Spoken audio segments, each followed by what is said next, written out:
you get to South Florida, you're getting into leadership roles. You're there with your mentor. Tell us a little bit more about what happened then. I came down to South Florida. We were having success. We were really meshing and growing. And I was learning from him. And a tragic event happened where he suddenly passed away.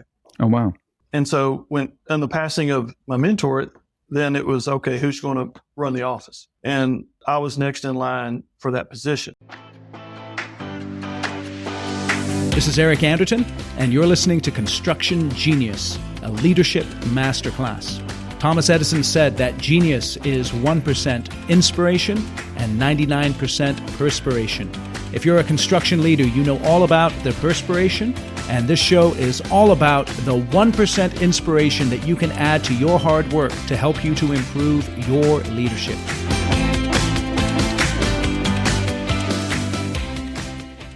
Johnathan, welcome to Construction Genius. Oh, thank you. Glad to be here. Yeah, it's a pleasure. Please give the audience a snapshot of your career journey for us, just to introduce yourself, please.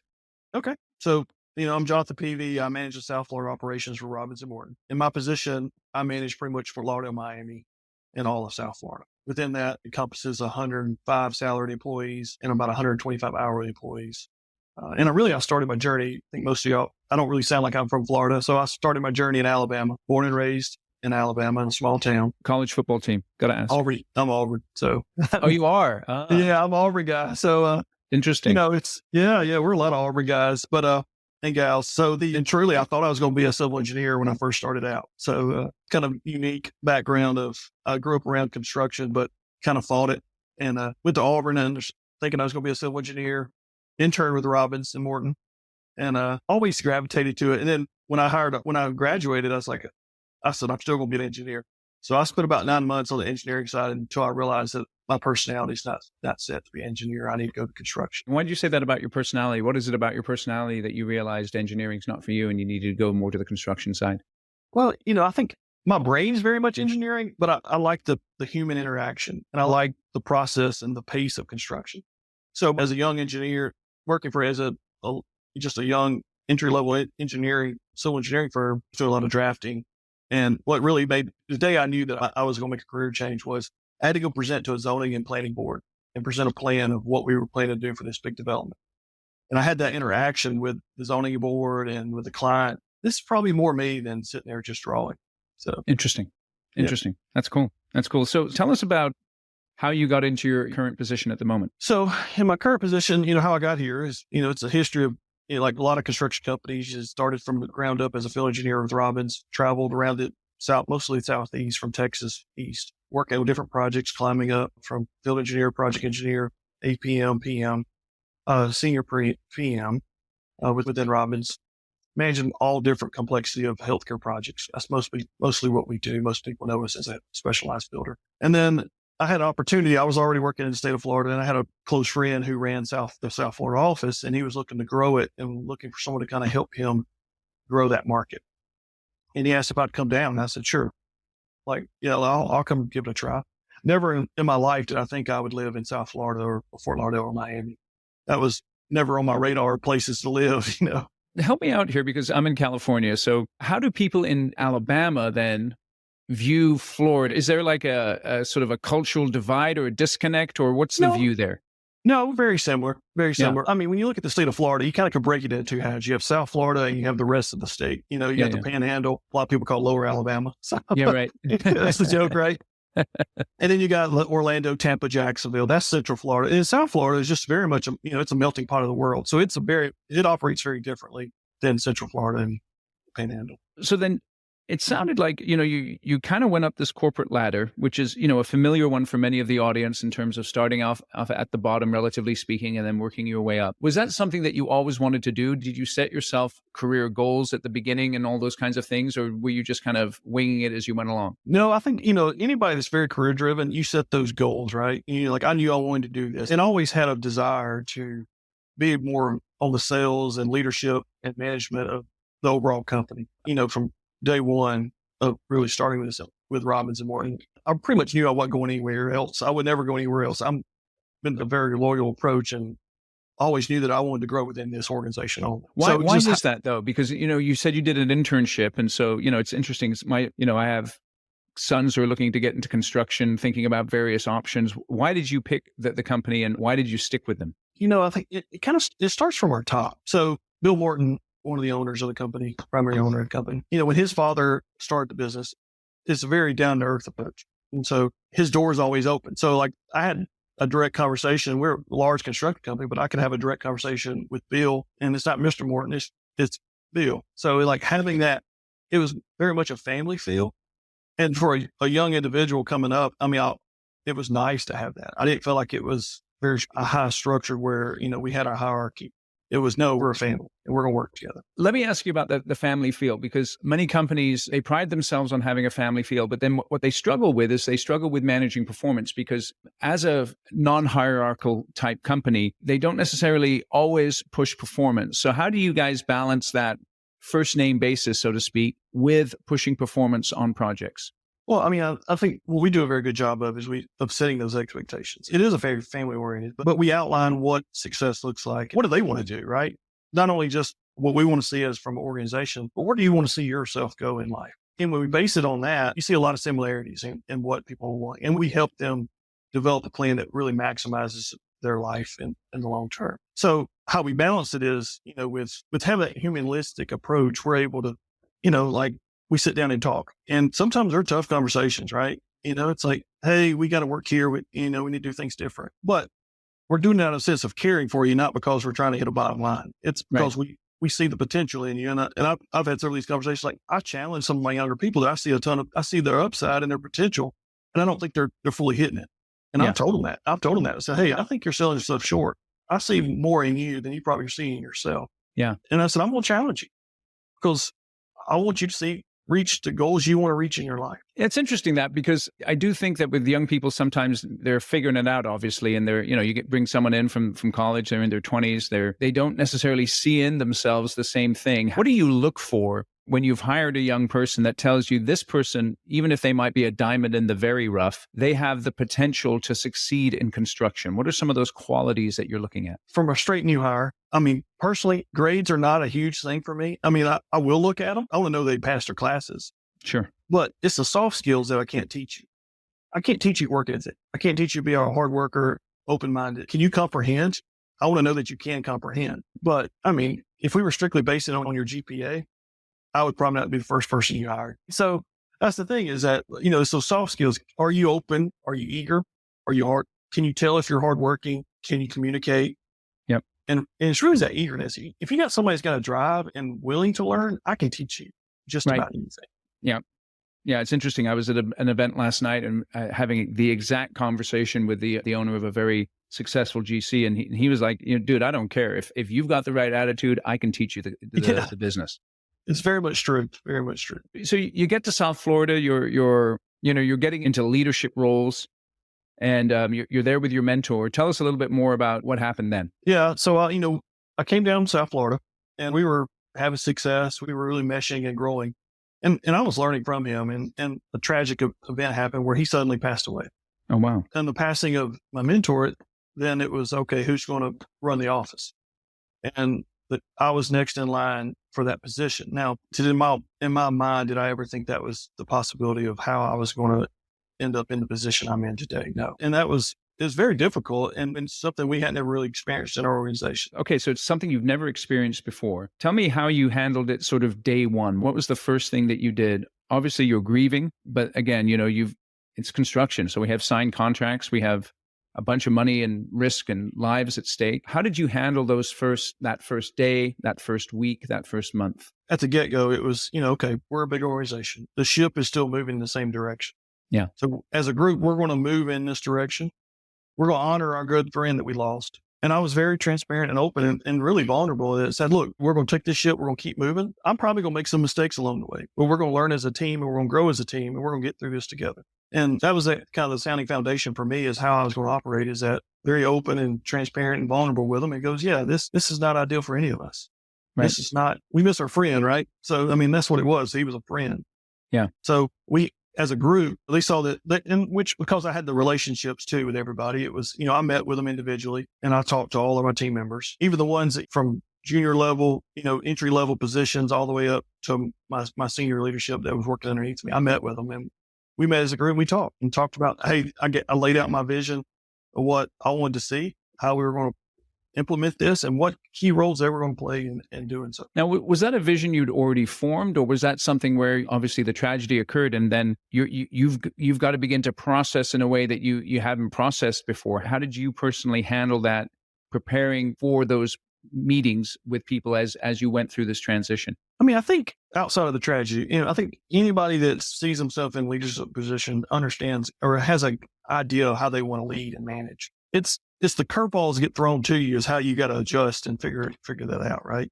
Right. So for me, I had an idea of, and it wasn't much different than what we've already had. It was just more recognizing and acknowledging what we're dealing with. Yeah. And into it and say, hey, this is tough. Johnathan is eloquently describing the challenges that come up when you move from a project building role to a leadership role. And that's what my course, The Shift, is all about. It's an online self-paced course that you can take. It's about 2.5 to 3 hours of material with a variety of other bonus materials that you can get. And when you purchase The Shift, the great thing about it is it'll give you tremendous insight in how to move from being a builder of projects to a builder of teams and a builder of people. And that's what you really need to be able to do if you're going to be successful in leadership. So whether it's your communication, your time management, your team building abilities, running of effective meetings, whatever the case is, you're going to find it in The Shift in a very powerful, compact, succinct, and to the point leadership course. And it's all online so that you can take it at your own pace, and it's 100% guaranteed. That is, if you take the course and for whatever reason you don't get full benefit from it, you send me an email, I will refund you 100% of your money. So check out The Shift. There's a link in the show notes, theshift.constructiongenius.com, and I know it will transform the way that you lead. All right, back to the interview with Johnathan. Well, what did you learn, do you think, during this time that you couldn't have learned if you just went through sort of a traditional transition where maybe your mentor retired or moved into another position or something like that, and you just kind of took the next step and it was obvious to everyone and people were expecting it, kind of thing? I think anytime you have that kind of adversity, you see how people rally together. Yeah. And so as a group, we all rallied. And, I felt like we would, but I never really know that, I didn't know until we got in that situation how truly it was as a group. And all my leadership, we said, we're going to make sure this thing be more successful than it was. So that was a big driver. So did you go out and visit the projects immediately? Did you go walk the jobs with your supers and all that kind of stuff? How did you handle that part? So yeah, I went and visited all the jobs. And then, because it was for a young person, that's some extreme uncertainty. So I have some pretty clever marketing people. And with my last name being Peavy, they came up with the ideas, we're going to have pancakes with Peavy. So okay. A little catchy, but a little gimmicky. But I would tell you, I got so much interaction because I would bring 5 field engineers together and we just sit and have breakfast and talk. Yeah. And then they can see, I'm in charge. I'm their boss, but I'm not different than them. We can have a normal conversation and I ask them what's their biggest problem. So having that connection with them, what are you struggling with on the job site that I can help you support you on? Let me ask you this. What was most surprising to you? Because, like when we're thinking through our lives, we paint ourselves pictures of what something's going to be like when we get there. It's like, you're about to get married. You have a picture of what marriage is like. Or you're about to have kids or something like that. What was different about the leadership role that you stepped into in comparison with the way that you had created the picture in your own head? There was a lot. I mean, on a personal level, it was tough for me to process that, okay, how I got here. This is not how I envisioned it, right? Did you feel in any way like illegitimate in the sense that I'm not ready for this or I needed more seasoning? Or did you have to process that yourself internally? I never felt like I wasn't ready. Like I always had that mindset I was ready. I could do this. Yep. It's just never planned on getting to this position and being in this leadership and the way I got there. That was harder to process. Yeah. Of knowing I'm stepping in for a friend that I lost and processing his passing. So, I mean, that was a harder process for me than it was actually saying, okay, can I do this? Yeah. I knew in my mind I could do it. Now you do what I would tell you, any leader, when you take on a new leadership role and, you have those internal questions for yourself, right? Am I making the right decision here or there? Did I ever waver on that? Could I do it? No, I didn't think I never felt like I wavered. So putting the tragedy of losing your friend in perspective, what was the biggest business challenge you faced in the first 90 days to 120 days in your role? I think out the gate was I wanted to make sure our clients had reassurance, and they knew that was a big thing. And most of them knew me. They knew me from, I was, managing X's and O's of multiple projects. Now I'm your point of contact for all issues we have, right? Yep. So giving them that reassurance. And then on our employee side, just giving them the reassurance that, hey, I'm still here. I have a new title. Yep. But if you need anything, I'm here for you. What about with the clients then? Were there any clients you guys lost, or even, projects that were in the pipeline, but you didn't win because of the death of your mentor? Was there anything that happened like that? No, we didn't lose any clients. I mean, I would tell you, we've had exceptional growth since taking over the office, and more than I had ever expected. I would tell you, my first 2 RFPs that I turned in afterwards and pursuits, I lost. And so then it was like, what am I doing here? Interesting. I need to rethink this. So a little bit. So but then turn around after that, the next 3 I won. So it's like, but those first 2, you're starting to go, okay, why am I losing projects? And it's just the function of the business. You're going to win some, you're going to lose some. Sure. As long as you put your best foot forward and you leave it all on the table, that's all you can ask to do. And how long have you been in the current role that you're in? 4.5 years now. 4.5 years. Okay. So as you're in the current seat that you're in, and as you've gone through the various seats, how did your mindset shift when you moved from focusing on maybe 1 or 2 projects and being responsible for the profitability of one project to being responsible not only for the profitability of the whole office, but for the leadership of people? What was the main challenge that you had there? So when you're managing projects, it's kind of your own stamp, right? It's how you envision, how you lead, how you culture a job. So now, taking from a leadership standpoint, I'm trying to get them to understand my culture and what I want to expect on all my projects. Right. I want to have a certain brand that we deliver. So the big step there was very controlled. When you're managing your own projects, you can control all that. Yeah. But when you're managing 10 projects, 100 people, you're managing personalities, and you got to get them to believe that the way you want to do it is the best way. And that, how do you handle conflict? I handle conflict a certain way. Everybody handles conflicts very different. And I want, when they're dealing with their day-to-day conflict, that they handle it how I would handle it too. Okay, so you use the word brand there. It's very interesting. What do you mean by brand? When I refer to brand, I mean, it's just our management style. We're a specialty builder, so we generally get the most complex projects that are common in healthcare, and that's what we're known for. Right. I always joke with my clients, I'm like, I don't ever give me the easy stuff. Y'all give us the hard stuff. But we pride ourselves in being give us the most challenging project you got. We can excel at it. Yeah. So, and it's building that culture of like, we're one team. We're in this together. This is hard. Construction's hard enough by itself. Yes, it is. We don't need to make life difficult for everybody.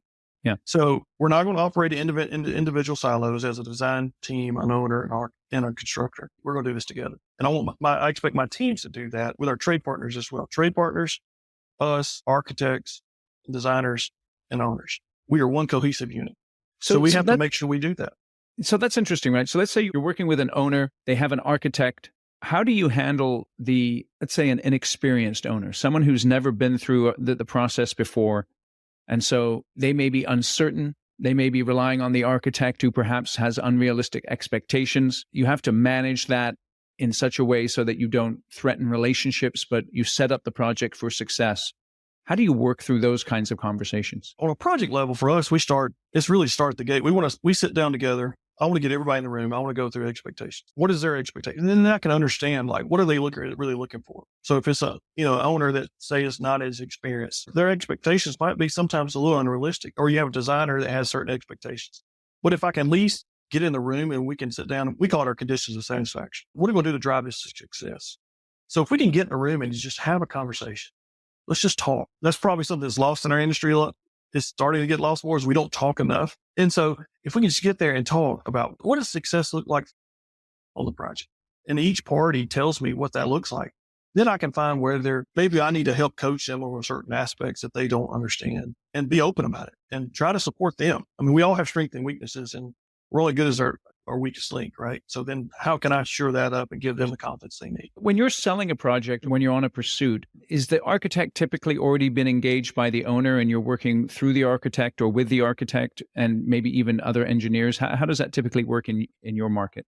A lot of times in healthcare, we're being brought on at the same time. They might be a month or two, or sometimes they might be like a DD phase of drawings, design developments. But usually on healthcare, everybody's going to be brought in before the design development phase. Okay. So we have that long history of working together. And does the owner have a construction management firm that they work with separate from you? Or are you handling that as well? It's a little different for every client. Some clients will bring in a third-party construction manager. Yep. Or program manager for them to help them manage all their program. A lot of our clients have internal departments that are qualified to manage that type of role for them. And so it's just very project dependent.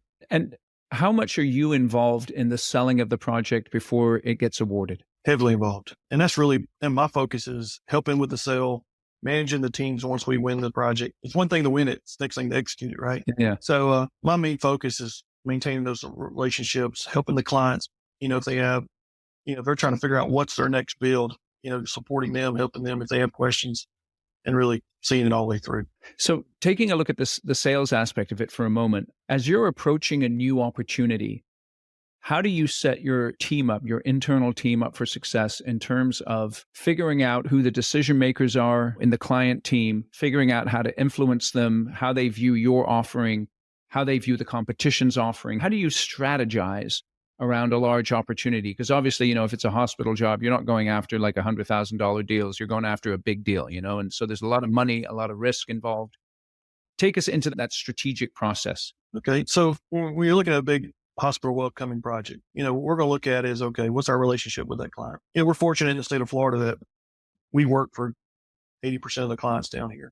So then it's we know the client, what are their hot buttons? So if I can identify their hot buttons and what's their key concerns with the project, then I'm going to look at from my internal staff is what team will give us the best opportunity and support that client's needs. Can you give us some example of those hot buttons that come up typically that you're always looking for? Yeah, you're looking at like the complexity of the job. If it's a heavy renovation, I'm going to look for a team that I know that has heavy renovation experience that really excels at that. If it's a large central energy plant expansion, I'm going to look at a team that has central energy plants and who I know. One, if I'm looking from my team standpoint, do they have a relationship? Have they built any of their projects before? Because every client has their own building standards. So if they have worked for them, okay, that's a plus. Next, then do they have what skills do they have that are similar to their project? Then I'm looking at from a superintendent and project manager, their interactions personality wise. You have this type personality as a superintendent, this type personality as project manager. Will they mesh well together? And how do they really form a cohesive team? What are some of the red flags that you look for that tell you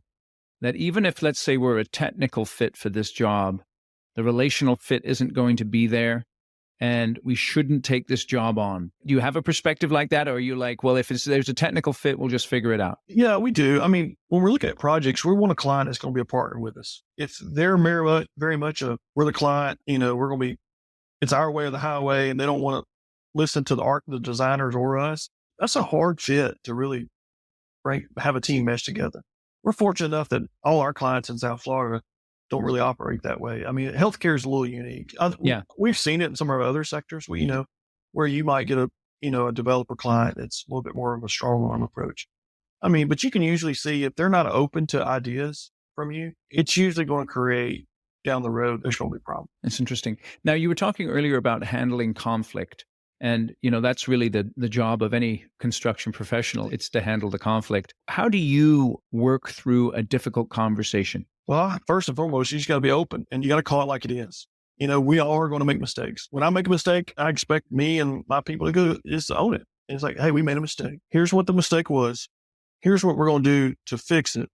And this is how we're going to move forward. And I think a lot of times people want to deflect, or like, oh, this happened because of somebody. No, we had a problem. We can get to the root cause of what really, of how we got to that after the fact. But right now we have a problem. We got to figure out what's the best solution to move forward and move forward from it. How do you balance? There's a phrase that I often hear from construction pros is like, in a certain way, we're making sausage here, right? The client wants the sausage. We don't necessarily want to show them how the sausage is being made. How do you balance that openness with not exposing them too much to stuff that they don't need to know about? So I would challenge that as why don't they need to know it? What are we hiding? And that's our approach, is that we have nothing to hide here. Truthfully, I need to know your business better just so it'll help me be a better manager for you. So that's the kind of approach I take, is that I want to know your business better than you know it, so that I can help you as we go through this process. And if you want to learn my business, come on, let's do it. I think we act like it's top secret stuff, but it's really not. Yeah. You know what we're dealing with. So like, why? Why do we have to hide that? Yep. How about when you have an internal conflict Sometimes what happens in construction companies that I've seen is, let's say you have a project manager who's working on a project, and they sometimes take the side of the owner over the company, and they put the interests of the owner above the interests of the company, and it affects the company in a negative way. Have you ever seen that, or is that not something, a challenge that you guys have? That's not really a challenge for us. I mean, we try to lay the expectations front. What's the best interest of the project? Right. It's not about this, and this is what I try to strive with everyone is like, it's not about the job we're building today. We're building a long-term relationship. Right. So what's the best interest for this moment to solve the problem we're dealing with? How do you handle your calendar? Because it sounds like you're involved in winning work. You're also involved in the building of the projects and the managing of the people. What does your typical calendar look like on a weekly basis? Whew, it's a lot. So I guess let me start with my typical day. I mean, I'm fortunate enough to have a lot of good individuals that work for us and that can help manage, so I do rely on them. And so that's the beauty of the group I have down here. I mean, but my typical day is personal level. Like I'm going to start my day off. I like to read in the morning. So I do like a daily meditation, kind of help with just keep the stress down, set the tone for the day. I have a couple different affirmation books I read just to kind of set the tone. And then from there, it's my typical day goes into, okay, I look at my calendar. Well, on any given day, there's going to be probably some staff meetings that I have to attend to. Then I have that broken down in certain time blocks. Then I have project. So I need to address. So then I'll go into my project operational role. And then if, with sales pursuits, I'll block out a window for sales pursuits and then a corporate window. What I generally do though, is I try to tell my team to operate from a standpoint of when it comes to setting meetings in the world we're in now with Teams meetings, we have gotten really good at scheduling a ton of meetings. Yeah. So I said, look, the expectation is Friday at lunch, you don't need, unless you have an important meeting that's been called by the client, you need to block that time out to focus on your activities. Because if you don't, what happens is you'll just get stacked up with meetings and meetings. Yep. So I try to give time blocks where I can focus on certain activities that I need to get done for the day. How do you work with your team in terms of interrupting you? Do they know when they can, because, some people have an open door policy and they get interrupted all throughout the day and they're unable to do deep work. Other people are a little more disciplined with that and they say, no, you can't talk to me now, but you can talk to me later. What is the way that you handle that typically? I have a very open door policy. So there's times where I always tell everybody, my phone's always on. And I've had the 8 o'clock phone call. That's how I like to operate because I think in what we're doing, healthcare is 24/7. So we don't have opportunity to shut it down. Yeah, right. So we have to kind of operate that way too. Yes. Knowing that they're not going to shut their operations down. We got to manage that too. So there's give and take. If I have an employee that my phone rings, if I can't answer in the moment, I'm going to call them back within an hour or two for sure. Yep. And then what I'll do with my priorities is that I'll just find another time. So I take the open door approach. It can be a lot. It can be. Yeah. One of the challenges that I find with a lot of folks is in executive leadership is they hang on to people who are poor performers for too long. And their performance is interesting. It's not necessarily the technical capabilities of the person, but it's more the fit into the organization, the cultural fit. How do you avoid hanging on to people for too long? How do you know when it's time to part ways as opposed to time to coach or trying to develop? That's a difficult one. That is something that I think we're all challenged with. If I have a situation like that, I'm going to give them every opportunity to elevate before we get to that position. And to me, that's a last resort. We don't have a high turnover in our organization, and we pride ourselves in that. But, at the same time, we're not afraid to coach you either and work through those. If we see areas of focus, we need to make sure that you start elevating your game too. So it's a difficult one. Some organizations have more of a stricter approach where, they will take that directive action. I think you got to look at the aspect of the individual. What's really causing their problems? Is it personal? Is there, can we help them there? Is it professional? Until you get to the point, it's like, what? They don't want to take the initiative themselves and they don't really have that take. I think that's the last resort. It's interesting from the personal perspective because, I can think of a time in my career where I was going through some personal challenges and the people I was working for someone at the time and they worked with me, and they gave me space to kind of come out of that trough. And like you said, there's sometimes when people get into these funks, but the funk is going on for a while and it seems like the personal side is not going to be able to be remedied. How do you know when it's time to move on, and how do you handle that yourself emotionally, knowing that, you have a connection with this person and you have a sense of responsibility for them as well? I think when you have an individual who has a deep personal issue they're working through, and you try to help them get through it, and you tell that it's going to be a long-term thing that's really going to impact. If they're not able to perform, then it's a conversation. And it's very, it's hard, very difficult conversation to have. Yeah. Because you have that personal connection. You know the struggles they're going through. It's like, that's hard. Life is hard. We all have our own personal struggles, right? Yeah. Yeah. So it's like, at some point you got to tell them, say, hey, I need you to step away. I'm not shutting the door on you at all. I've never shut the door on anyone dealing with something like that. It's like, right. Hey, I need you to step away and get this addressed. The door's open. Get it addressed and let's come back.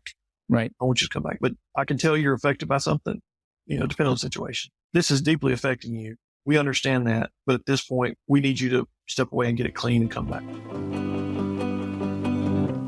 So what do you do when you get promoted and have to make the shift from building projects to building teams of people?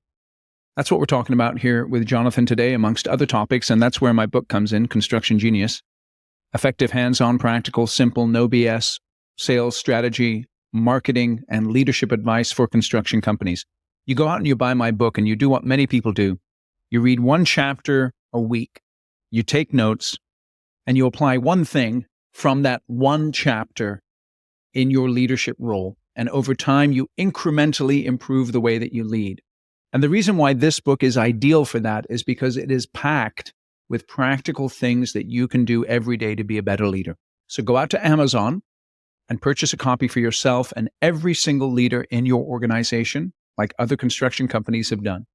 Read all the reviews when you go to Amazon. We have a 5-star rating. We have over 50 reviews from people who have read the book.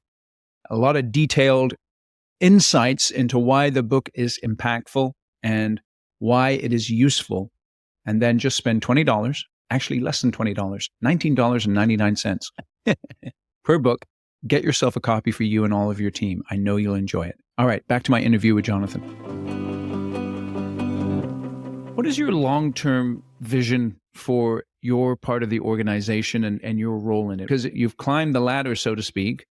What happens when you get to the top of the ladder, or what is the top of the ladder for you? It's a funny one. But I mean, at this point, when you're starting out your career, you can set points, right? This is where I want to be at this point. And I will tell you, whatever time period you have in your head, that's going to change, right? You think I was young, I was eager. I set a strict timeline. I'm going to be this by this age. Yeah. Well, okay. The older me has realized there's no truth to that. Right. There's no way you can really base it on that. It's all about your growth, and you all have your own unique journey. I mean, for me now, my focus is ensuring that I give every employee the opportunity to be successful, continue to grow our business and our unit, and leave it when I step away is leave it the way I left it, in a great position, the way I took it over. I mean, it was in a great position when I got it. Right. I'll only leave it in a better position. What have you learned in your leadership role, and how long have you been in this specific role? 4.5 years. What have you learned in that time that has surprised you? As much as I plan, I can't control all the outcomes. You got to know that you can't control it all. And whether, like on the whole sales pursuit, whether you think you're the most qualified and you just kill it in the presentation, you still might not get the job. And it's nothing you did wrong. It's just part of it. Yep. And so you got to be able to roll with those punches and adapt. What advice would you give to someone who's stepping into a senior role like yours in terms of preparing for it as they shift from being project focused to people focused? I would tell them to make sure you got to trust your people. Mm-hmm. You're going to be transitioning from doing tasks that you're not going to be able to do like you used to do when you're managing projects. Right. So trust your people. Know that you're going to spend a lot of time on your time management and focusing how you focus your time management. Yeah. And that it's going to be stressful. It's going to be difficult. You're going to have to adapt. You might think you know how you want to do it, but you got to be open to, maybe I don't have this figured out. And listen to the people around you that have good ideas and have people challenge you. I'm a firm believer in that. Like, I don't operate from a mindset of, this is my way of doing it. You're going to do it this way. I have a core group. They know that they can challenge me and we can have a conversation. If they think I'm doing it wrong, tell me. Tell me why. I'm open to that feedback. Maybe you're right. Maybe there is a better way to do this that I'm not seeing. So I think from a leadership standpoint, if you take that mindset, it will help you be a better leader, and it gives your team more, they support you way harder and longer by doing that. 5 Dysfunctions of a Team. You're familiar with that book? Oh, yeah. Yeah. Yeah. So very much that principle I live by. So, okay. So the 5 dysfunctions of a team, the first one is a lack of trust, right? Right. The second one is a fear of conflict. Then what is it? A lack of accountability? Accountability. Yeah. right? There's the inattention to results. I missed one of them. Yeah, and I'm drawing a blank too. Yeah, but anyway, it's an excellent book. It's kind of old school now. I mean, it's been around for like 20 years. I'll tell you a funny story, Johnathan, actually. When I started my business, I was calling on some old clients from a previous business. And one of my clients, he came out, he said, Eric, we were just talking about you. And he held up the book, The 5 Dysfunctions of a Team. And he said, hey, can you do a workshop for us based on this book? And I'd never read the book, but, I was just starting my business. So I needed some business. I was like, sure. So I read the book, and then that had a huge impact. So it was really quite a positive thing. Yeah. It's that accountability. Accountability is where it's at. I mean, like, okay, so let's talk about that accountability. How do you have an accountable conversation with someone? How do you handle that type of conversation specifically? So from a leadership position, like when I make a mistake or if I do something and go, oh, that didn't really go the way I want it, I take ownership in it. Yeah. I don't just try to fall on that sword and act like it was the right decision. I go, you know what? We could have done that differently. I could have done that differently and I failed. And so how do we move forward? Yeah, it's interesting, right? How do you work with someone who is, because the idea of trust is being willing to be transparent with people, right? And, sometimes people are in situations where they have an ego or they have an issue with someone. And so that lack of transparency is there, that lack of trust is there, and you just feel it, you just feel it in the room, so to speak. How do you go after that specifically? Generally it starts with a conversation. I go, tell me why you feel this way, right? Yeah. What do you think about this? And we have plenty of people that have, egos. We all have a little bit of ego, right? Of course. We all have a personality. Yep. But how do we learn to work with those and how do we manage them? And we do a lot of DISC assessments too. So we're looking at personality. So I'm like, what is it about that person that's bothering you? And it's like, let's have a conversation. And then I'll have it with the other person if it's between two people. And then I'll bring them in a room and we sit down and go, let's just talk, guys and gals. Let's just figure out, like, what can I do better to support you so that you don't feel this way? And vice that's versa. Interesting. How do you know when it's like, okay, so you've put this team together and two people are just clashing. And what I find many times is the people who clash the most are the people who are most similar. They are. You know what I mean? And it's like you're looking at two peas in the pod right there. And it seems like they bring out the worst in each other. But when they're with other people, they do fine. So how do you handle that particular situation? Particularly if, let's say, in a project where they're both a technical fit and they both have maybe different areas of the project that they're handling. And so you would really love them to be able to work well together, but they just don't. You do see that from time to time. I think you might get two type D personalities, right? Those are very dominant, right? Yeah. So like, how do you make them have the balance? And what I'll do is sometimes I'll bring in support between them, or I might be that mediator between them and really spend time coaching them on the different aspects of why we're having this conflict and working through it. That's interesting. Let's just wrap this here. As someone is coming into that leadership role, what is the one thing that you would tell them to avoid at all costs that will sabotage their success? When I think of it, I was like, let's think about this. So like for me, the one thing would be, don't be afraid to be vulnerable. If you don't show vulnerability, you're going to end up losing your group. And it's okay to be vulnerable. Along with that, I would tell you, like from a personal level, is that when you're coming in this position, there's going to be challenges with stress and that personal aspect. You need to spend time and think about it. And whatever your stress outlet is, or if you don't have one, you need to find one because it's going to be tough. Hopefully a healthy one, huh? Yeah, that's right. A healthy habit. So, I think it's just thinking mindfully about, all right, what are you doing? Like you're in charge when leading a bunch of individuals. They're looking at you. So when you walk in the room, if your energy's down, they're going to see that. Right. And they're going to gravitate to that. So you have to be on point and know that you're going to be the face. And that's a challenge. So you can't let your emotions come through. No matter how much you're dealing with, you need to stay calm and collective and you got to be that voice of reason. And even if there's a fire behind you saying everything's calm, we got this, we can work through it. Yeah, that's interesting. In a certain way that requires a tremendous amount of self-control. It does. So it's a difficult thing to do consistently over a long period of time. There's going to be plenty of opportunities where your blood pressure is going to be through the roof. Yep. And if you can stay calm and collected, your team will see that and they will start operating that way. If they see you lose your cool or if you're having a bad day, they're going to gravitate to that. Yeah, it's interesting, huh? So your team ultimately is a reflection of you as a leader. They are. That's great. That's great. So Johnathan, tell people a little bit more about yourself in terms of how they can get in touch with you if they want to connect after listening to this interview. Yeah, if you'd like to connect, you can reach out to me through Robins Morton. My email is always perfect. jpeavy@robinsmorton.com, as well as you can find me on the internet. You can get my direct line on the internet, but yeah, right. search and you'll find him on LinkedIn and all that kind of good stuff. Okay, That's so right. last question here, Johnathan. I'm in Fort Lauderdale. What's the one restaurant I need to go to? Ooh, that's a toughie. We might have to narrow it down to like what type of food you want to go with. Okay, so what's your favorite type of food? Probably if we're going steakhouse in Fort Lauderdale, Daniel's is well known. Yeah. Okay. And if I'm going to Daniel's, what's the one dish you're going to get at Daniel's? Probably say go ribeye. Ribeye. Nice. Ribeye at Daniel's. Okay, we'll have a link in the show notes to Daniel's in Fort Lauderdale. And go for the ribeye while you're there. Johnathan, I really appreciate you coming on the show today. Thanks for chatting with us. I enjoyed the conversation. Thank you. Thank you for listening to my interview with Johnathan today. Feel free to connect with him on LinkedIn and other places. You can check out the company Robins Morton at robinsmorton.com. And there's a link in the show notes to the steakhouse that he recommended in Fort Lauderdale. Last ask, please give us a rating and a review wherever you get your podcasts. Reach out anytime if you have any questions about the podcast. Really appreciate you listening. Feel free to share this interview with other people, and I'll catch you on the next episode. Thank you for listening to this episode of Construction Genius. Hope you found that 1% of inspiration to help you in the next few days.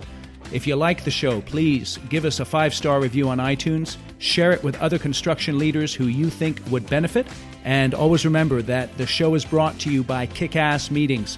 I've been working with construction leaders since 2004, teaching them how to run extremely effective problem-solving meetings that gets their people collaborating, taps into their creativity, and to get yourself a free copy of the Kick-Ass Meeting Report, go to www.ericanderton.com/kickassmeetings. Grab yourself that free report, read it, use it in your business. You'll find it extremely useful. And thanks again for listening.